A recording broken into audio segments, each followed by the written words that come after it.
What's up? My name's Ollie and today we're going to be looking at the top 5 tips to help you master your handstand. Let's get into it.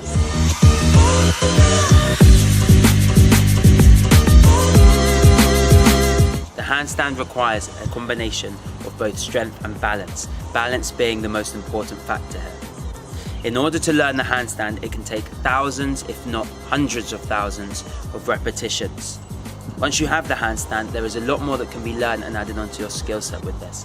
For example, handstand push-ups, 90-degree push-ups, pike presses, one-arm handstands, and much more.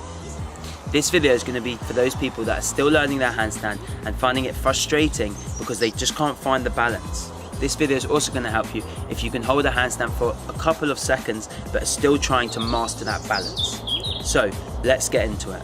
The first tip today is when you're learning a handstand, use a wall. The wall will help you stay up longer and be able to work more on your balance than if you just keep kicking up and kicking up. This can be done in 2 different ways. The first way is to face away from the wall and kick up so your feet rest on the wall. To do this, place your hands about 20 centimeters away from the wall, shoulder width apart, keep your arms locked out and kick up so that your feet rest on the wall.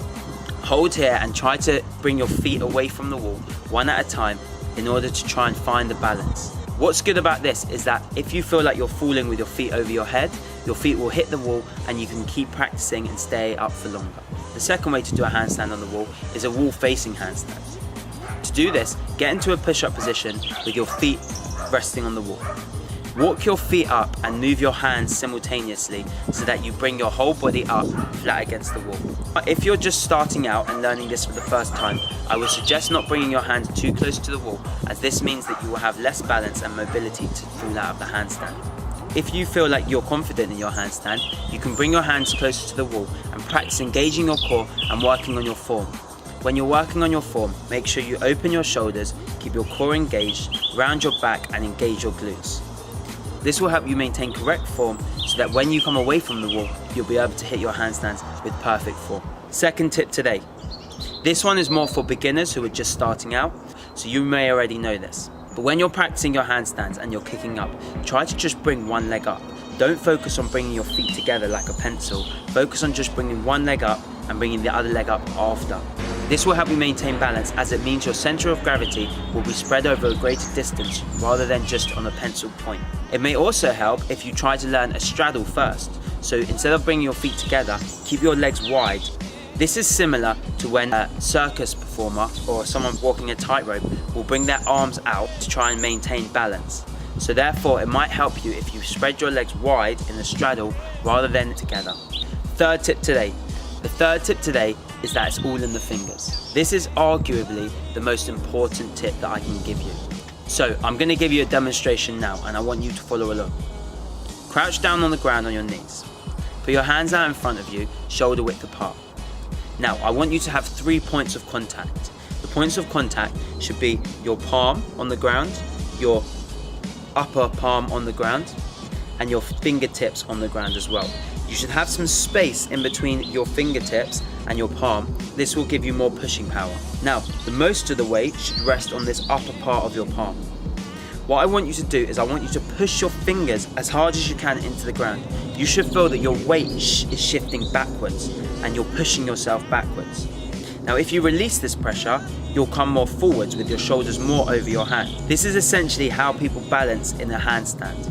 The way it works is that when you're in a handstand, if you push your fingers into the ground, this will bring your feet back down to the ground. Whereas if you release the pressure in your fingers, you'll fall with your feet over your head. Therefore, in order to hold a handstand, you need to be making micro adjustments in your fingers in order to maintain balance. You might see this when you see someone who is a pro at doing handstands. What you'll see is that they're making tiny adjustments with their fingers and it will look like their fingers are pulsing. Once you learn this technique, it will truly transform your handstand. In order to practice this finger technique, I would suggest using the first tip of using a wall, either wall facing or facing away from the wall. The third tip today, once you've mastered kicking up into a handstand, one foot and then the other, what I would suggest learning is to kick up from a tuck position. This can often seem difficult at first, but after you try it quite a few times, you'll find that this will become much more comfortable. This will mean that you'll be able to kick up into a handstand with a lot more control than you would if you were doing it from a 1 foot crouching position.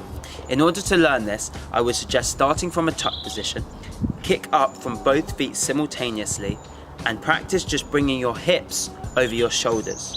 Don't worry about straightening your legs yet, just practice bringing your hips over your shoulders so you remain in a tuck position and finding that balance. Once you master this, you can then focus on bringing your legs up after and straightening your legs. But I assure you, once you learn to kick up from a tuck position, you'll have a much more controlled handstand and you'll be able to get into that equilibrium much easier. So, the fifth and final tip, make sure you always warm up your wrists. The handstand puts a lot of stress on your wrists and therefore can take a toll on your wrists, causing injury. Therefore, it is imperative that you always warm up your wrists before you train your handstands. Here I'm going to show you 4 wrist warm-up exercises that you can do at the beginning of your workout. So, do each exercise for 30 seconds, one after another, and your wrists will be ready and warmed up for your workouts.